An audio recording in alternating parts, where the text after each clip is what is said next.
Lady Colin Campbell is back with me live from Castle Goring on another major day of royal news, because it was revealed overnight that despite his team briefing that he wouldn't attend the funeral of his uncle Sir Robert Fallows, Harry did turn up, leading to a very awkward reunion with Prince William. The pair are said to have sat apart at the back of the church in Norfolk and didn't actually talk to each other. So what's going on? Well, a royal source tells me it's too little too late. The damage is done. But does Lady C know better? What did you make of this? Well, Dan, if I'm not mistaken, and by the way, hello, my dear. Lovely to see you. Hello, great to see you too.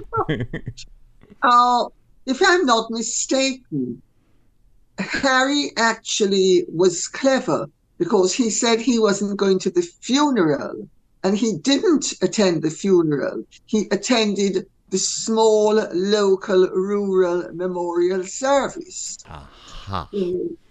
So there's that aspect to it. And my understanding is that, the ship has sailed, and there's absolutely no way that there's going to be a rapprochement between William will not have a rapprochement with Harry.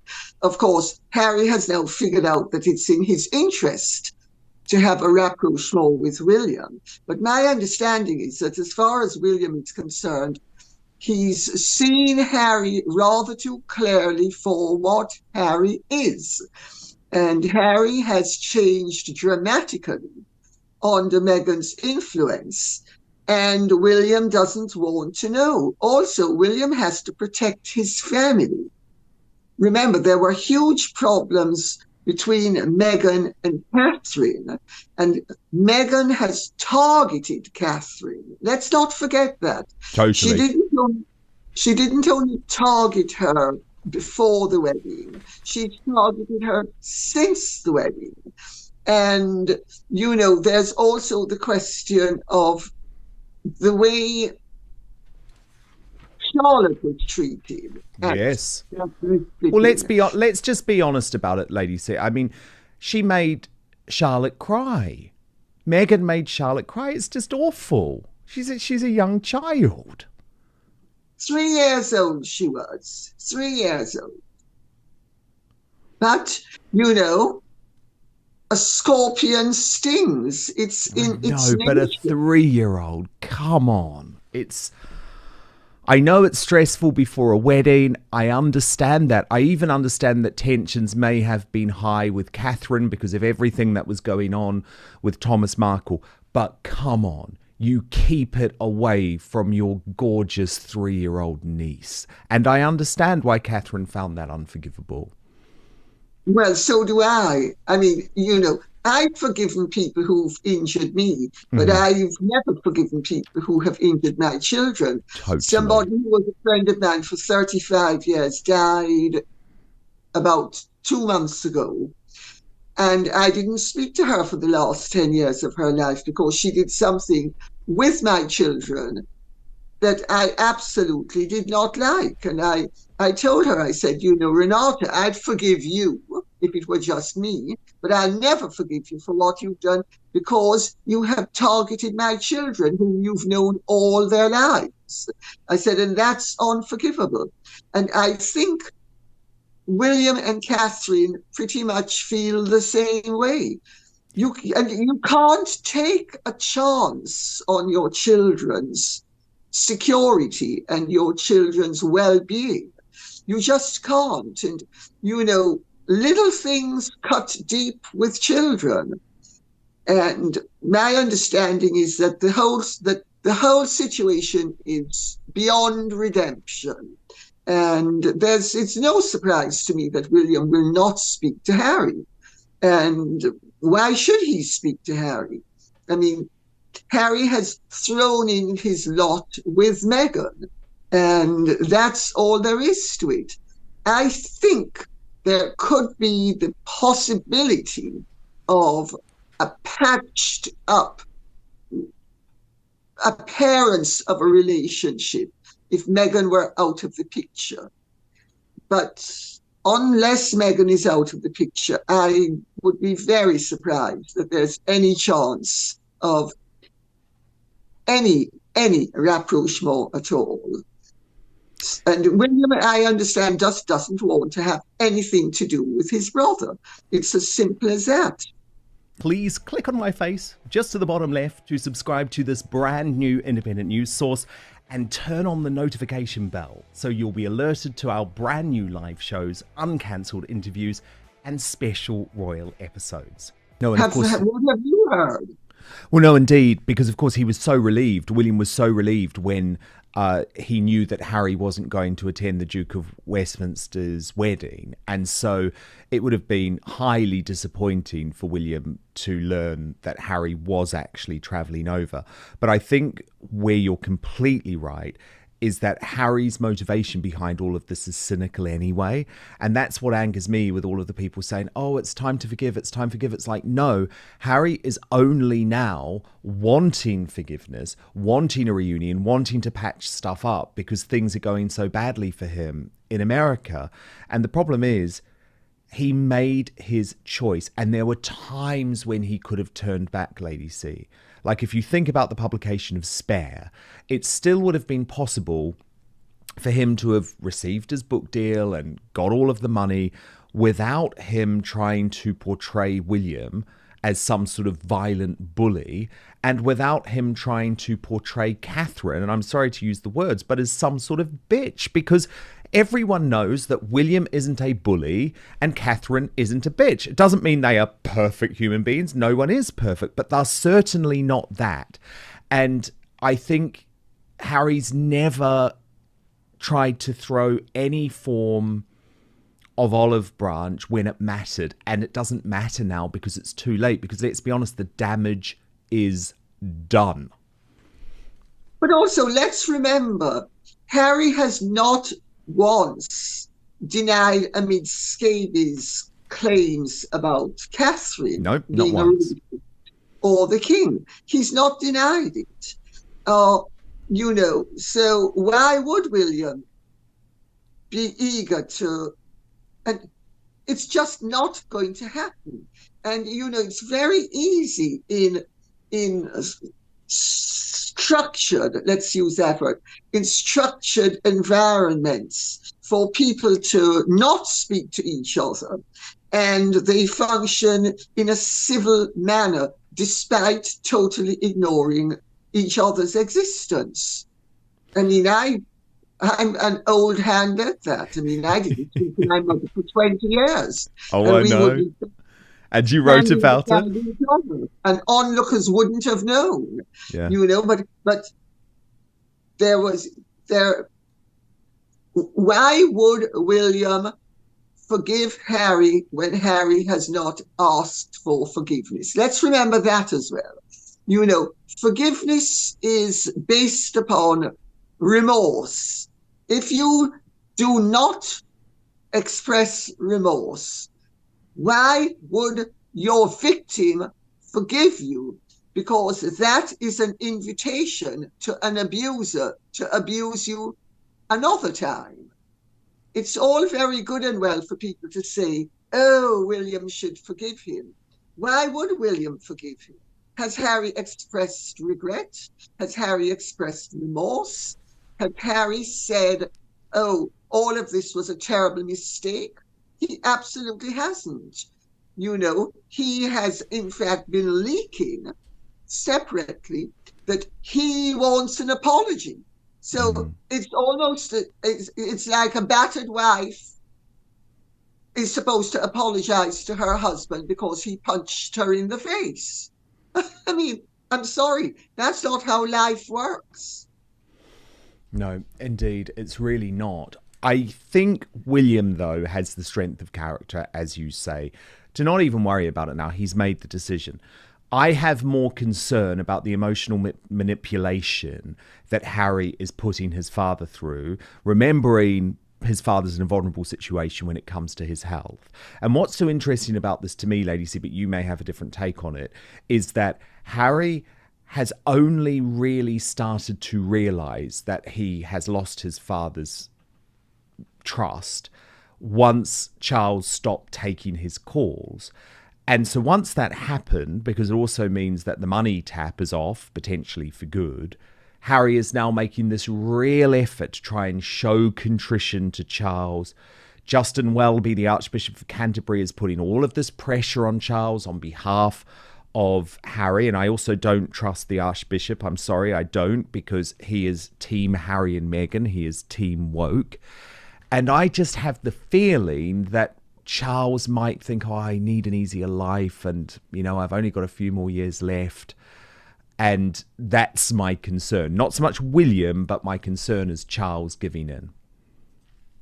Well, you know, if the king gives in some respects, you can understand it. He's not going to be around forever. And as his end begins to approach, he might want to square things away. But that doesn't mean that William is obliged to jump on that bandwagon. And also, I think people underestimate the king's strength of character. He has a very stubborn streak in his nature, and he may be compassionate and forgiving and really quite airy-fairy in many ways. And, you know, very much like his grandmother, Queen Elizabeth, Queen Mother, he's sentimental and he's led by his emotions. But just as how his grandmother, Queen Elizabeth, the Queen Mother, was a real toughie, don't think Charles isn't a toughie as well. I mean, look at how he hung in there when there was tremendous pressure put upon him to give up Camilla. He absolutely refused. And, you know, it's one thing for Charles to want to have as peaceful and as congenial a relationship with his errant son as possible.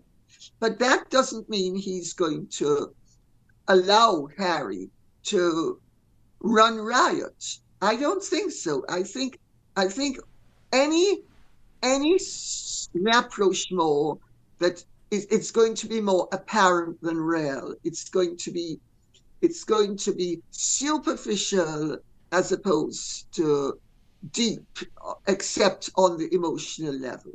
Yeah, and don't get me wrong, I'm not criticizing Charles, because what he's been doing lately has actually been incredible. Do you remember he moved the meeting with Harry when Harry flew over the day after his public cancer announcement, and he actually moved the meeting from Sandringham to Clarence House? I think my feeling from what I'm told is that it was Camilla's idea, and that was because they only wanted him to spend a very limited time with Harry. I think you told me, what was it? Something like 20 minutes or 12 minutes. Yes. Minutes.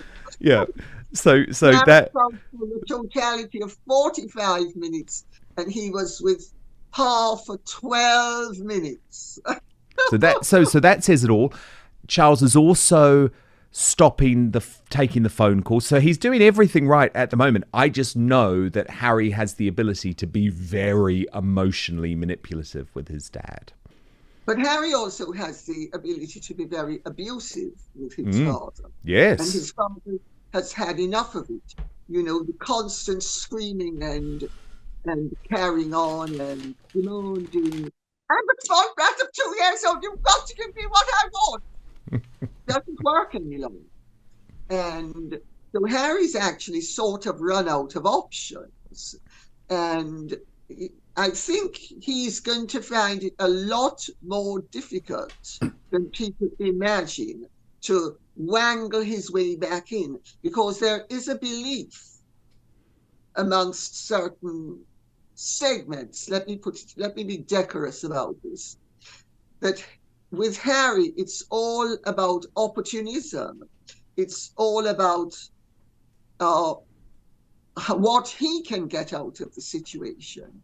It's about the fact that he's failing in the United States of America, and he needs his father's help in some ways. But Charles, my understanding, is not prepared to be used by Harry. He's prepared to have a full father-son relationship based upon sound psychological and Christian principles, but not to be used and abused by Harry. And when Harry rings up and screams and carries on, it's not resulted in Charles loosening the purse strings. It's resulted in Charles cutting the phone line. So, I mean, I think the King's doing things very well, but also, I think there's an element of opportunism with both Harry and Meghan where, and I want to be careful how I put this down, Yes. because I know it's a very delicate matter. If Charles's lifespan is more finite than optimists would hope it was, Harry and Meghan are both astute enough to have faced the fact that they better make hay while the sun shines, because when William is on the throne, there is no prospect of them being able to wangle and maneuver and manipulate, because Harry has some power over Charles because he is his son. And remember, Harry and Charles got along a lot better than William and Charles got along. They had a far more congenial relationship, and they have a basically naturally far more comfortable personality with each other. Harry used to be a lot more emotional and a lot less abrasive than he is now.